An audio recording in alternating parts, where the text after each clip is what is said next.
Hello, everybody. Very good afternoon to all of you. I don't know whether I should say good morning, considering that some of you are already feeling a little sleepy. Anyway, I would like to wish the learned audience here a very, very happy new year, as well as all the panelists gathered here, a very happy new year. And Mr. Gabriel, thank you for giving me the opportunity to present to the House.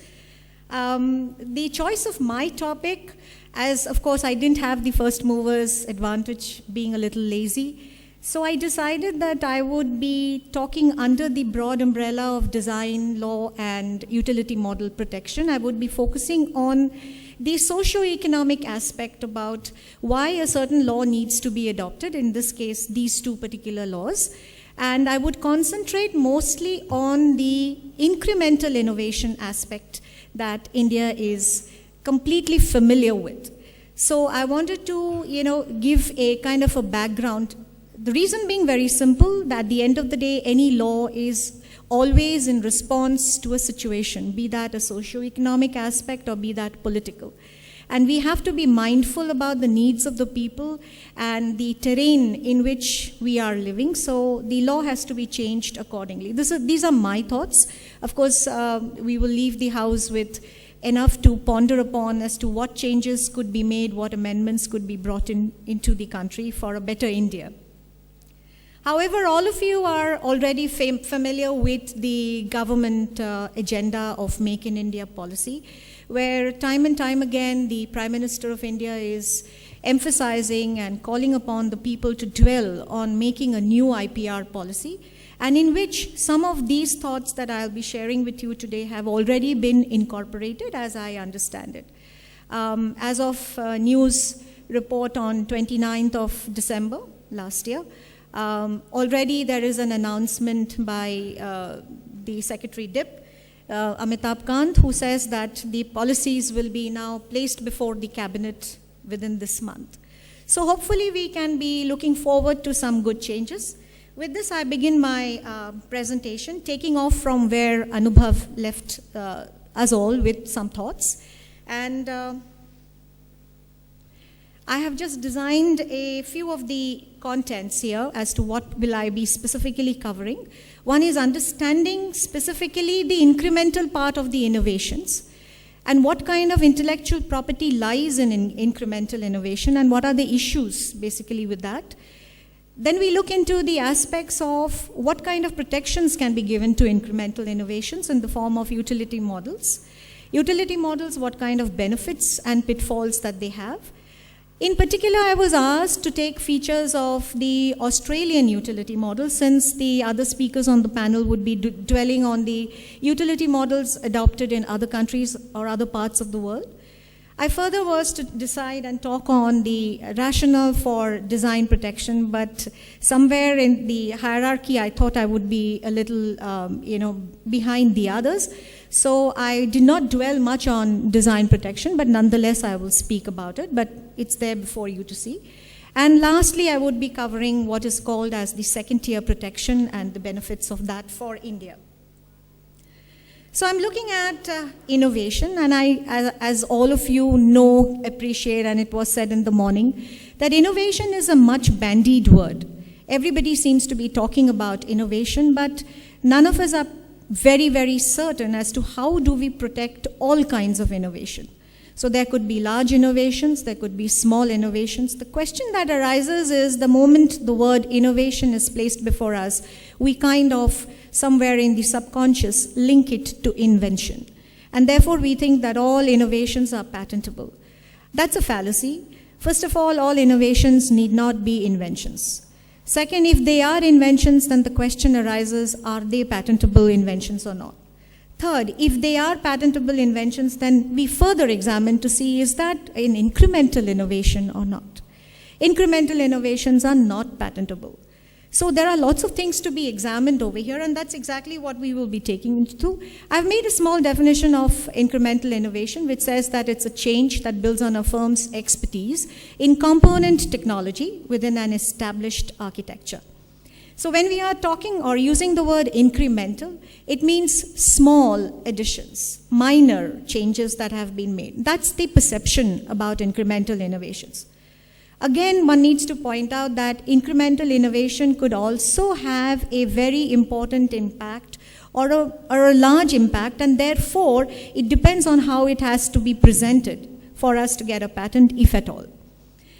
So what we are in general presenting or thinking about is the fact that any incremental innovation has low levels of novelty, have even lower levels of inventiveness, and therefore does not meet the standards of patentability. Therefore, these inventions languish. They are inventions, they do not get protections, they are operating in the market, and they can easily be copied out, or, as usual we see in the country, there is just too much free riding. If that happens, the innovator is completely edged out of the marketplace. National Innovation Foundation has documented such innovations, and they have succeeded in getting 39 out of 749 applications they have made in the Indian Patent Office, which is a very, very sizable number, considering that these were patents for grassroots inventors. And what is even more admirable and worth commending upon is that they made 8 applications in the USPTO, and they have secured 5 patents out of the 8 applications, which again is really very creditable. What we are therefore trying to focus upon is India and the kind of country we are living in. India is a land of SMEs. We are a jugaad economy, or what we call as an innovation economy. Now, in my perception, I'm not sure whether you will appreciate and agree with it, pure innovation and jugaad, there is a slight difference. I do not know whether all jugaad is pure innovation. And therefore, the thought that definitely comes into the mind is how much of the jugaad is based on an authentic and a platform of integrity. Anyway, what we are saying over here is that the SME structure in India is contributing to more than 45% of the industrial output. If it is more than 45% of the industrial output, the SME lobby definitely has to have a say in receiving their protections and receiving their due in terms of the rights that are available to them. Therefore, we are all the time asking for special laws to be designed for SMEs in our country. I've just given a kind of a snapshot of the sector-wise representation of SMEs. I don't want to dwell upon it too much, except to say that I already mentioned that 45% of industrial output is by SMEs, 40% of the country's total exports is driven by SMEs, and they create 1.3 million jobs every year. So we are not talking about a portion that is forming a small corner of India, no. This is something that everyone needs to sit up and take notice, and therefore we believe that they should definitely have a say in how the country frames its laws. More than 6,000 items are being produced. Of course, what we can see is that the manufacturing sector, which is still not forming the largest component, is where the IP should be focused. So second-tier regime is what is called for. What kind of protection can we give to the SMEs? There are basic principles. The principle is that the innovator at the end of the day who's driving the economy of the country cannot get lost in the crowd and cannot be ignored or cannot become anonymous. Next important principle is that if he is bringing knowledge to the marketplace and if there are revenues to be shared, then he should get a part of that revenue. Third, which is most important for us to progress as a community, we need to understand what kind of knowledge on which he is driving his platform so that all of us can benefit out of that knowledge. So basically, we are talking about knowledge sharing. So small-scale innovations needs to be treated differently, and therefore the policymakers in our country will have 4 options before them. One, which is happening any which way, is not to protect sub-patentable inventions at all. Let's not protect them, let's leave it at where they are. The second is to offer them lower thresholds of protection. Now, lower thresholds of protections will always be at the cost of existing protections. So how does one work around that? The third is rely on alternative mechanisms. Yes, that's a very good thought. Maybe we could improve upon other laws, create our laws on torts, or amend them, or create laws specifically for misappropriation, or give SMEs other kinds of incentives.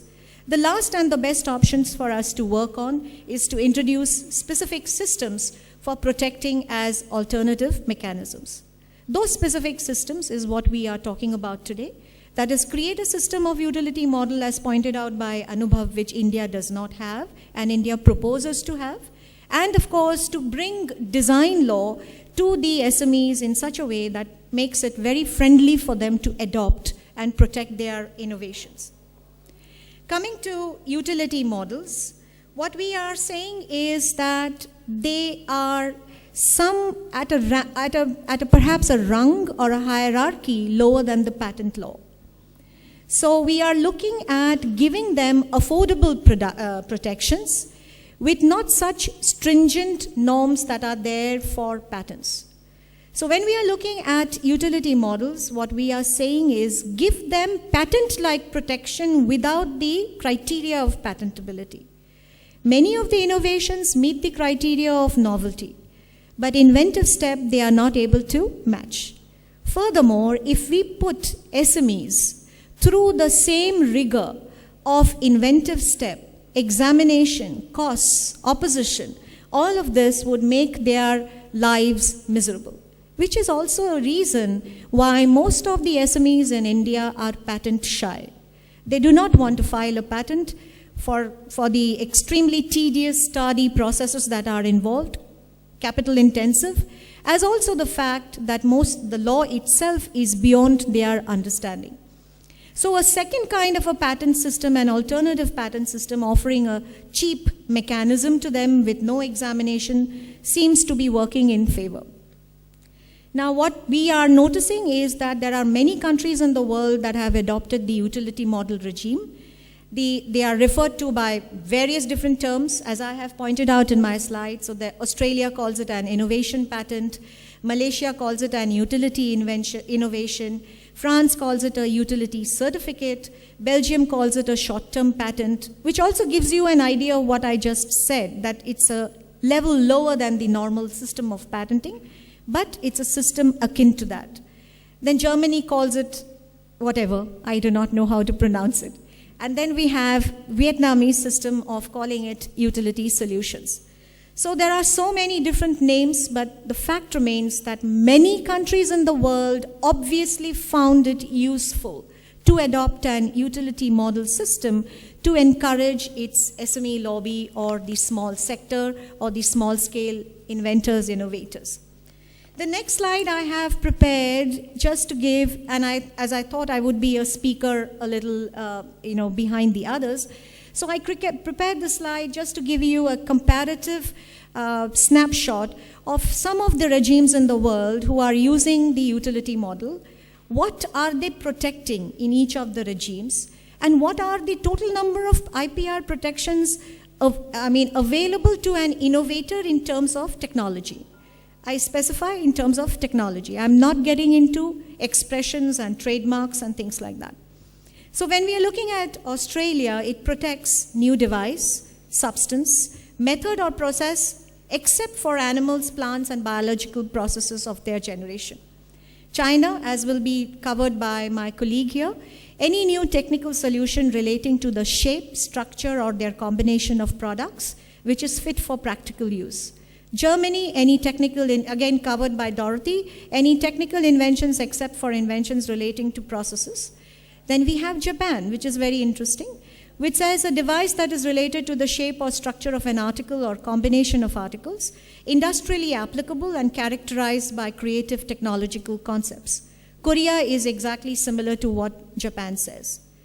The issue is that each of these 5 countries that I have taken provides or affords the small scale innovator or the SMEs the option of a standard patent or innovation patent in Australia, the option of an invention patent, utility model or designs in China, the option of regular patents, utility models and designs in Germany, the option of patents, utility models, designs in Japan, and likewise in Korea.